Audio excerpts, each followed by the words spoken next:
57 people killed, 16 beheadings, 41 deaths by asphyxiation. This was the outcome of Brazil's latest deadly prison riot. I say latest because riots have become a morbid recurrence in the Brazilian news cycle.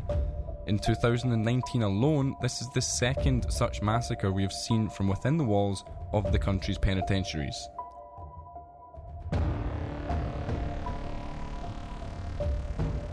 Since the turn of the year of 2016 to 2017, over 200 inmates were killed within government-run facilities, and in other countries this would spark outrage, protests and public disgust.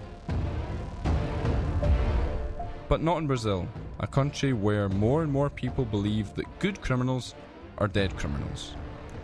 However, treating inmates as subhuman only worsens the problem. Violence-infested penitentiaries have become a hotbed for drug gangs to recruit new members, and this week we try to understand exactly how things became so bad. My name is Ewan Marshall, standing in for Editor-in-Chief Gustavo Ribeiro of the Brazilian Report, and this is Explaining Brazil.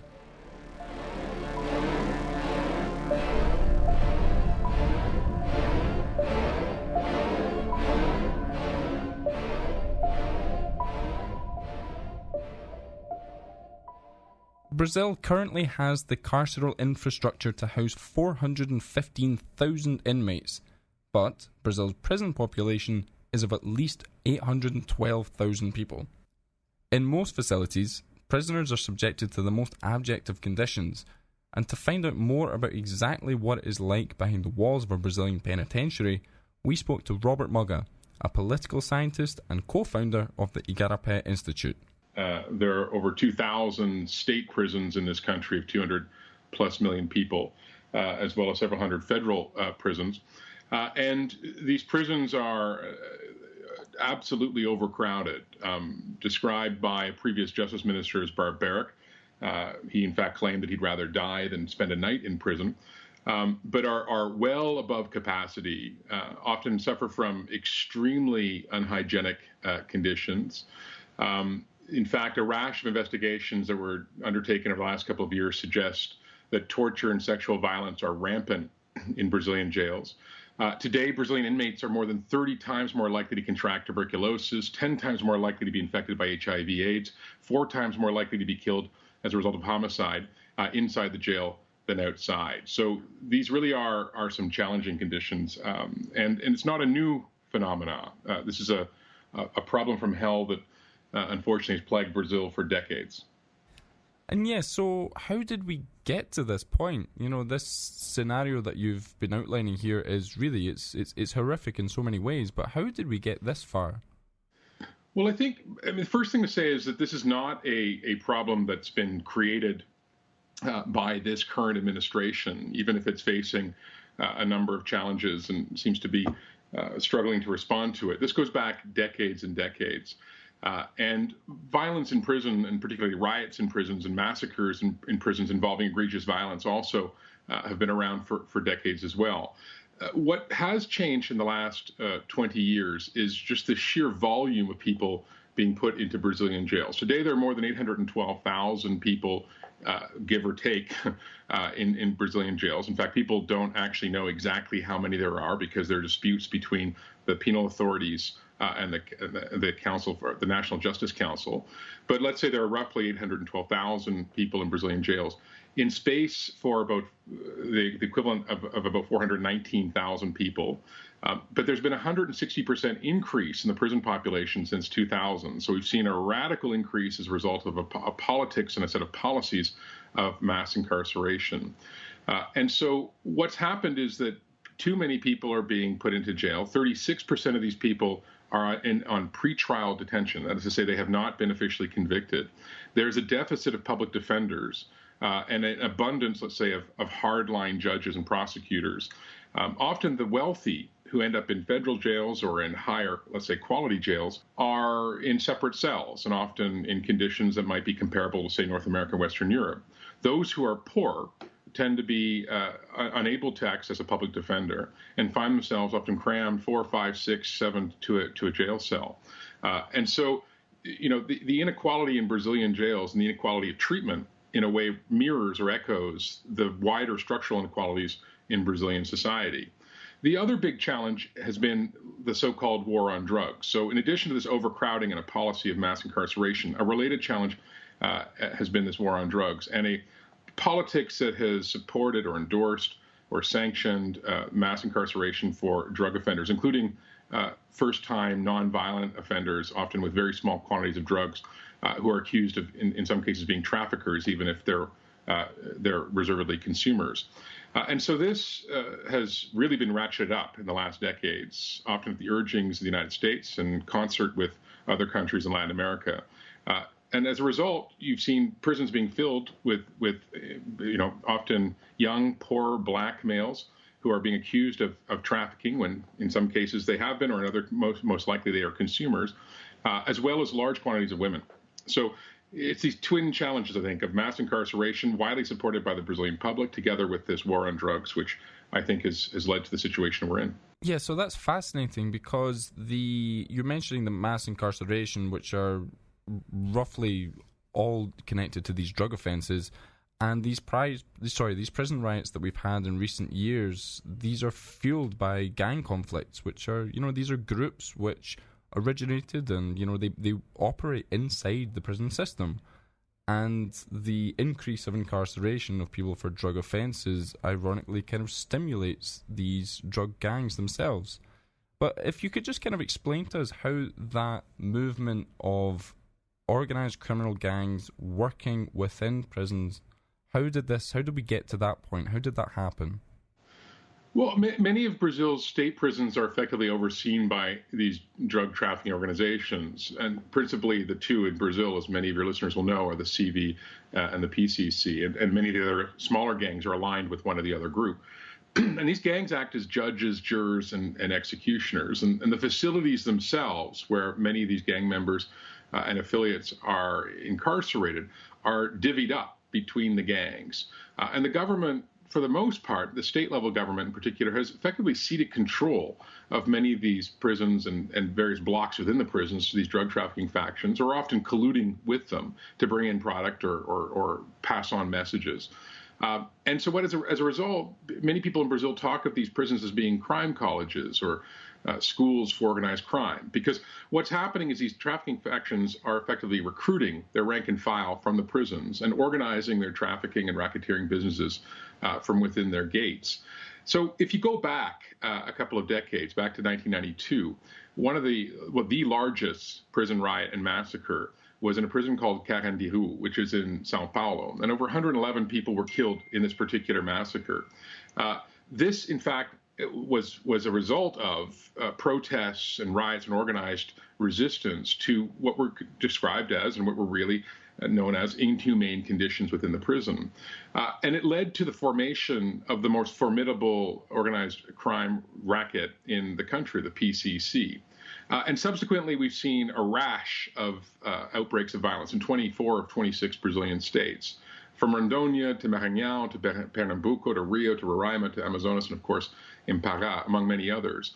And often what's happening here is interfactional violence between different groups, and really egregious, gruesome levels of violence, almost performative types of violence to send messages to competing and rival gangs.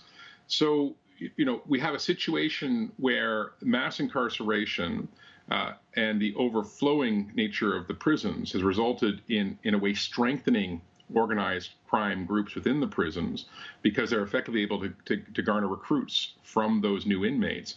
And what happens with many inmates when they are baptized, as it's described, as they enter into the prison, they're often required to secure the allegiance with one gang or another in order to manage their protection. But what happens is there's a almost symbiotic relationship that forms, because the organized crime group will then provide them with loans and subsidies to their families who are outside of the prison walls, so that when they leave, they're indebted to that faction after leaving prison, which explains why, at least is one of the reasons why, you've got a 70% recidivism rate within 5 years. That is to say, 7 out of 10 inmates who leave jail end up back behind the prison walls within a number of years, because you're essentially indebted to and enmeshed in a life of crime after you enter Brazilian jail. where should we go from here? Like, what needs to be done? Because I know that we've seen the current Justice Minister, Sergio Moro, recently in the last few months started to make some sort of signal that he would be going after criminal organizations more than previous administrations. But the question of mass incarceration never seems to be mentioned. What are the solutions, and what should be done? Well, as many people know, the current president, Jair Bolsonaro, was elected on this promise that he'd crack down on violent crime. And he brought in Sergio Moro as a super minister of justice and public security to execute this plan. The president himself has said he intends to stuff the prison with criminals. He's on record as saying he'd rather see a prison cell full of criminals than a cemetery of innocent people. And he's really tried to encourage a much more aggressive response.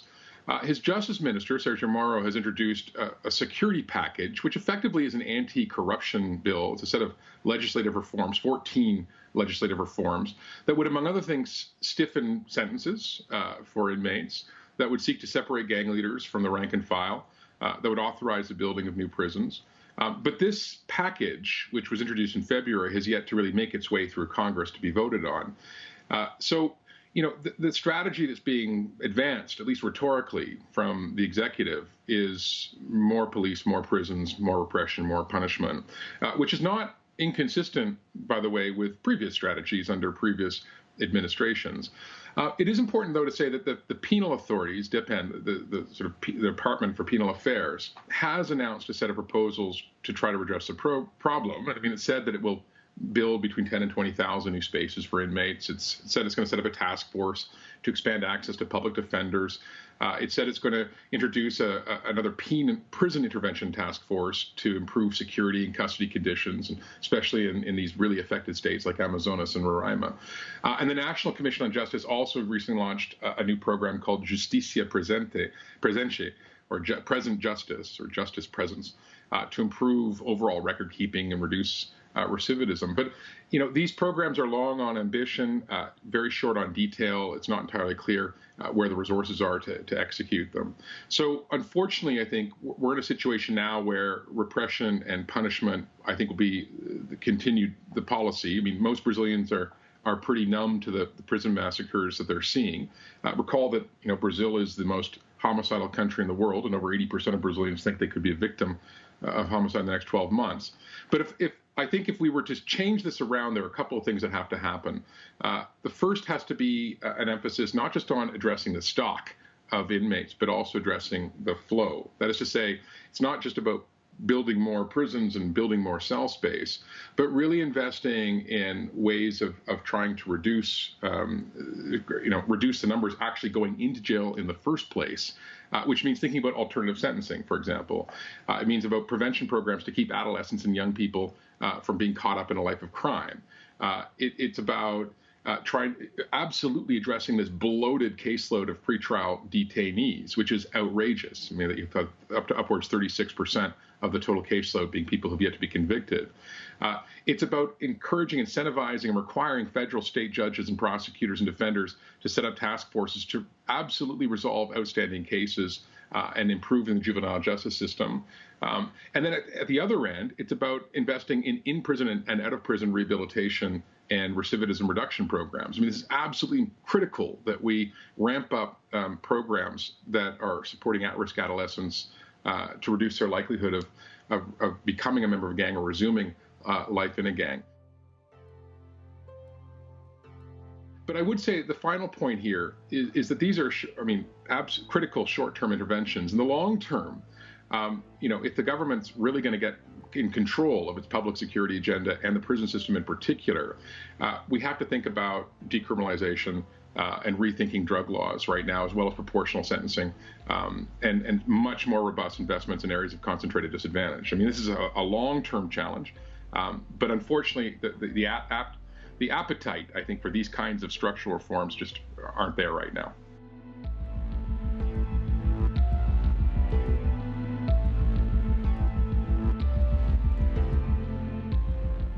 Next, we take a look at Brazil's North region, which in recent years has become the focus of most of the country's deadly prison violence. Hi, my name is Juliana Costa. I'm a reporter at the Brazilian Report. Do you like the Explaining Brazil podcast? Then please rate our show on whatever platform you may be listening to. And don't forget to share it with your friends and coworkers. Many people write us asking how they can support this show. The best way is by subscribing to the Brazilian Report, the journalistic engine behind the podcast. You can enjoy a 7-day free trial, and subscription plans start at only $3.90 per month. That's cheaper and healthier than a Big Mac. Go to Brazilian.report/subscribe. The Violence Map Study, a yearly research project carried out by Brazil's Institute for Applied Economic Research and the Brazilian Forum for Public Safety, has shown that murder rates have increased 24% nationwide between 2007 and 2017.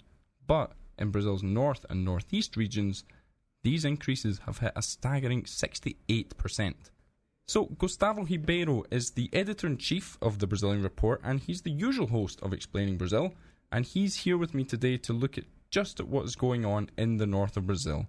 Hi, Gustavo. Hi, Ewan. It's kind of weird to be switching places with you. Just make the most of it.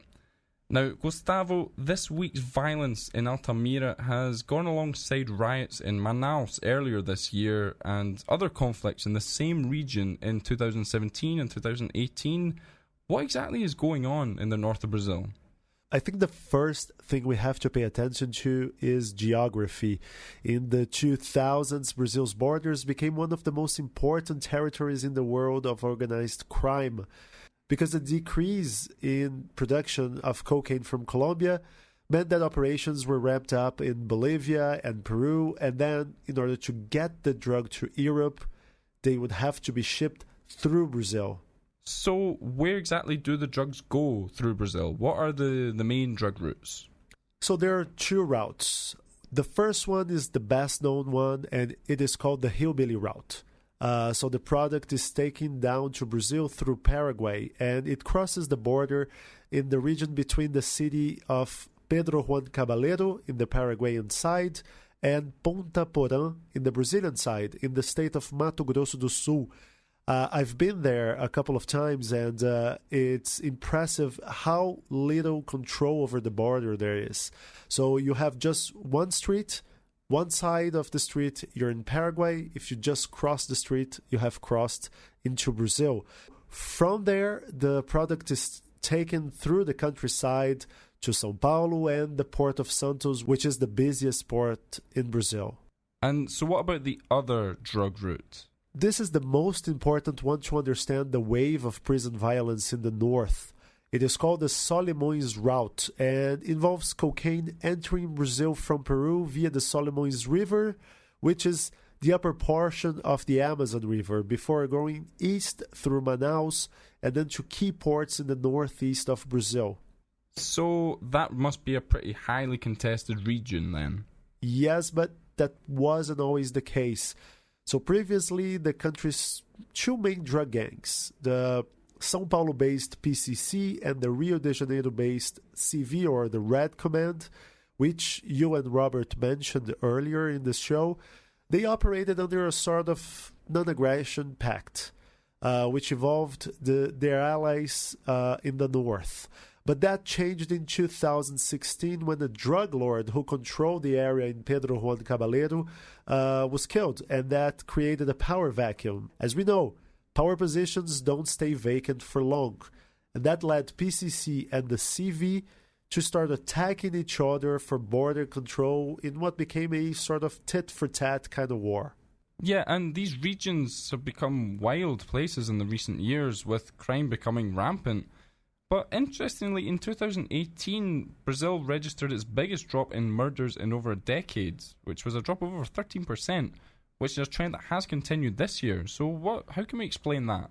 Authorities in some states have adopted a harder but organized, intelligent stance against organized crime, such as stricter monitoring inside prisons with constant search and seize operations to find the presence of drugs or cell phones within the cells.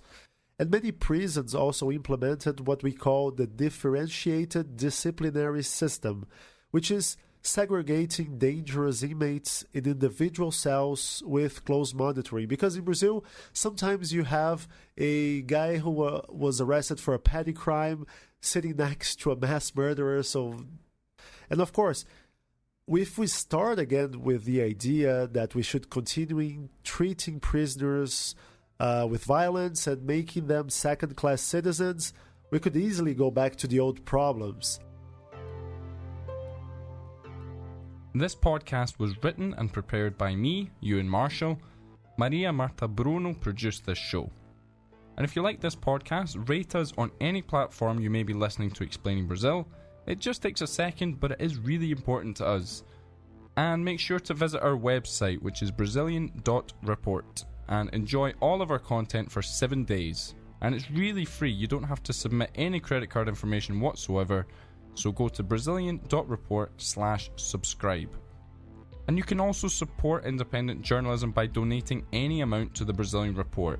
And go to Brazilian.report/donate. And if you want to follow us on Facebook and Twitter, our handle is @Brazilian Report. And that's all for now. We'll see you next week.